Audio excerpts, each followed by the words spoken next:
Hey, this is Anney. And Samantha. And welcome to Stuff I've Never Told You, production of iHeartRadio.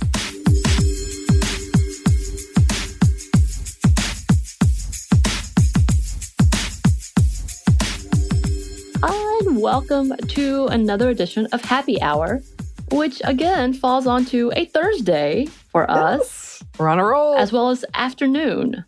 So, Yay, look at us. Look at us. And before we start, A, remember, drink responsibly if you choose to do so. Mm-hmm. B, we do have sponsors, not by these people that we're drinking from. Anyway, I'm going to go ahead and open. Today we're doing a beer, so I'm going to go ahead and open mine. So we're going to do a little of the sounds. If you don't like this, you may want to skip. But yes, I do have a question before we start talking about this lovely drink we're drinking. Okay. You're actually really good about using alternative transportation and/or an alternative to cars. Do you actually enjoy it? And why did you choose to do it? I do really enjoy it. It is, in fact, when I was choosing my apartment, and I no joke, I still have the list, looked at least 57 places. I chose it because it was so important to me that I could walk to things. And I also used to bike, but my bike is in serious need of repair to the point my landlord actually texted me and was like, should I just throw this out? I was like, no, I will get to it one day.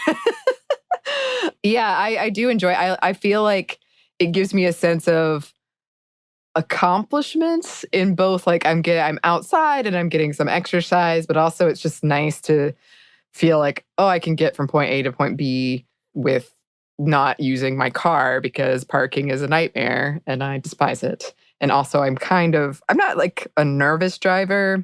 No, I am a nervous driver. Yes, you are. Yeah, I struggle with this though because I could be wrong. Maybe my friends are all lying to me. I don't think I'm a bad driver. I'm just a really I get nervous. So I try to avoid it whenever possible. So I guess it was kind of a combination of realizing, oh, I could just walk there and being able to do that, which I'm very lucky and privileged to have that, and really not liking driving and parking also. Parking. Right. Yes. Parking is a pain for sure. Yes. But see, I think part of for me, and I guess you and I kind of grew up in the same mentality, but I grew up in a very small town. Mm-hmm. There was no public transportation. Mm-hmm.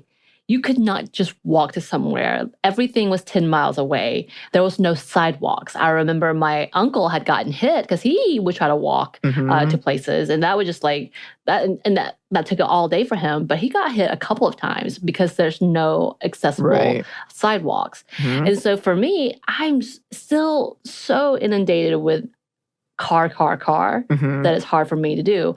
Also, I don't know how to ride a bike. I still don't at 40 years old. And I had this theory because, A, I didn't come into the U.S. till I was 7. And so therefore, when I was in the orphanage, activities like that didn't happen. We didn't have those cutesy, hey, let me teach you to ride a bike. Mm-hmm. A, B, when I came into the U.S., my home was in a country, rural area with gravel roads. Nowhere really to teach you to ride a bike. And so I didn't even have one at one point in time. Mm-hmm. I did almost learn because I went to a friend's and stayed with them for a week. And they taught me, and I was okay with it, but I was never confident, and I never had any place to actually bike, so I never did it again. Mm-hmm. But I thought this was something interesting because the company we're talking about, which is New Belgium, that's one of their big focuses is creating sustainability, especially when it comes to commuting and environmental issues. Yeah. And one of their big themes, as you've seen, if you've ever bought any of their products, is bicycles. And I thought that was really interesting because, again, the owner, who we're going to talk about, Kim Jordan, talks about how she found her love for beer as they were traveling through European countries and biking through. Mm-hmm. And that kind of became just a part of the brand. And not too long ago in Atlanta, they did a whole thing where they did a film, like outdoor activities, film fest, essentially. So the people who did outdoor yeah, so kind of like sports and such, they would have a whole festival for it. And then they were giving away bikes that all were branded with New Belgium logos. So I found that fascinating. And so I kind of wondered, our habits on top of that. But that's not necessarily what we're talking about. I was just interested in that. I could go as a subject. I know. on. And today we are enjoying a refreshing staple beer, Fat Tire, from New Belgium Brewery, originally based in Fort Collins, Colorado. And it was founded by CEO Kim Jordan and her husband, Jeff. And yes, I'm also very proud to claim her as one of my social worker peoples. Mm-hmm. I love that. And which inspired New Belgium's core values. And we're going to talk a little bit about what those are. And just like any good social worker, she was a jack of all trades within her new company and helped expand the company to the success of what it is today. And as we muddle through all the negative things that have happened within the brewing industry, it is a delight to see the way this company grew and became the success that they are today. In 1999, the company started the fun tradition of giving away anniversary bikes that had the New Belgium brand, which was given to employees to celebrate their first year anniversary with the company, which apparently is still happening. Again, wouldn't be helpful to me because I can't ride a bike, but whatever. I haven't thought about learning to ride a bike in a while, but I should examine this memory because I think it's one of those memories that they would show in like a superhero origin story. Of course. Where you're kind of like, why are they showing this memory of this child like struggling so hard? And what does it tell us about? It's always in a pivotal character building part of the movie for sure. Yeah, because I didn't learn until, actually I have no idea if this is early or late, but I think I was 8 or 9. And my parents had given up on teaching me because I was so insecure or like I didn't have any confidence. So I would just fall, like constantly just fall and hurt myself. And so eventually they gave up and I kept going out there and I kept falling and falling. And I finally succeeded. And they saw me like pass the window and my mom came out and like dropped to her knees and started crying. And I'm like, wow. It was a struggle, Samantha. Like it feels like a scene you see in a movie like, I don't get what this means yet, but it will be important later. But it will show soon enough. And yeah, it's always a pivotal moment of growing up of the parent teaching the child and what an accomplishment that is. Yeah. But that's a whole different subject. Yes. Sorry, I had to go back down memory lane. I had to bike back down it.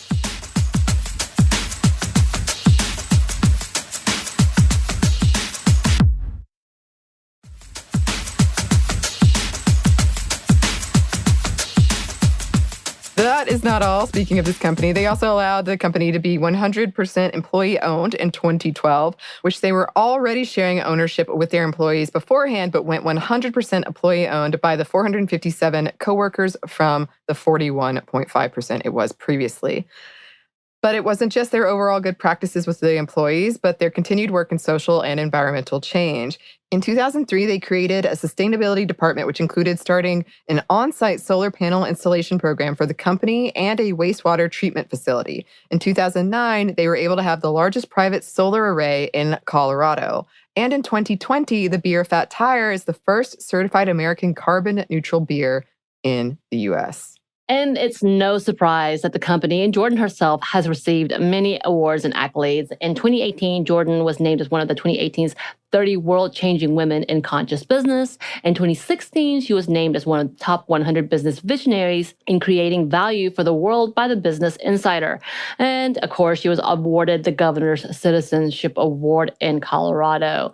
But she's not the only woman to receive an award within the New Belgium family, but also Lauren Limbeck, who was awarded the Russell Scherer Award for Innovation in Craft Brewing. So they've made some big headway in their practices, for sure. Yes, and their beers have won awards as well. One of the first beers, the Abbey, which was a Belgian-style double, won a gold medal at the Great American Beer Fest.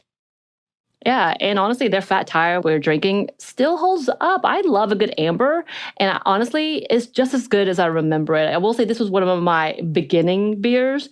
So when I was first starting to drink beer, learning about alcohols, this is one that was easygoing. And as I remember today, even though things have changed, they've got anniversary editions of this, it's still really tasty. And I feel like it's light enough, even with the amber, that it's enjoyable whenever.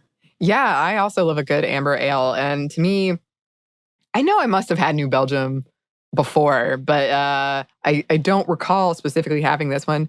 And it's very easy drinking. And it has an interesting, it kind of coats the mouth, which I usually associate with darker beers, but it also has like kind of the nice, bitter, grassy burn at the back, which I usually associate with more hoppy, lighter beers. So it's like kind of a balance, and I really enjoy it. It's dual, yes. Yes. So this is what they said of the beer on their site. Fat Tire was born on a bike. When our co-founder pedaled his way through Europe, sampling beer along the way, the tires on his mountain bike garnered glances and comments that inspired the name of a craft beer icon. The flavor profiles he discovered on that ride sparked the recipe for beer he would begin to brew in his Colorado basement. Yes, and here is their description of the beer. Fat Tire's unique flavor profile originates from 1930s Belgium. During this era, small breweries began offering easy drinking beer crafted with signature Belgian yeast in order to satisfy the taste of visiting British soldiers. Today, Fat Tire delivers drinkers everywhere a flavorful, balanced beer with a fresh herbal hop profile, fine malt presence, and a touch of fruity yeast, making it a timeless beer with broad appeal. And not to pat myself on the back, Good job. I hadn't read that yet. You did that. I'm really bad at describing taste, but hey, maybe I'm getting you're better. learning. I feel like I am educating you. Yes. And I say this as in like I'm making you drink more beers and describe it to me and not necessarily me teaching you anything to be able to describe. So good job. I'm proud of you. Thank you. I love how I've turned an episode that's supposed to be about lauding the accomplishments of a brewery into, look, I can describe the thing. Also, I learned to ride a bike one time. There you go. You know what? That's how it goes. It's happy hour. It's true. And just to put a note in here, they're no longer an independent brewery. They did sell to a larger company, which has some controversy in it. I know there was a big conversation about who was buying them out, but they had the whole board voting about whether or not to sell. So it was a democratic level of decision making. So, you know, they did what they did. But I am always excited to see when something has a great story. For sure, highlighting what women can do. Yes. And I love when you learn like something on a logo does have this history behind it. Most of the time it does, but not always. So it's nice to, sometimes you take those things for granted, but like, oh, the bike has a whole story behind it. Yeah. Well, cheers. Cheers. Happy Clink. hour. Yes, clink. And as always, listeners, we would love to hear from you. If there's anyone we should highlight in the industry of beverage, be it alcoholic or non, you can email us at stuffmediamomstuff@iheartmedia.com. You can find us on Twitter at momstuffpodcast or on Instagram at Stuff Mom Never Told You. Thanks as always to our super producer, Christina. Cheers, Christina. Cheers. And thanks to you for listening. Stuff Mom Never Told You is a production of iHeartRadio. For more podcasts from iHeartRadio, visit the iHeartRadio app, Apple Podcasts, or wherever you listen to your favorite shows.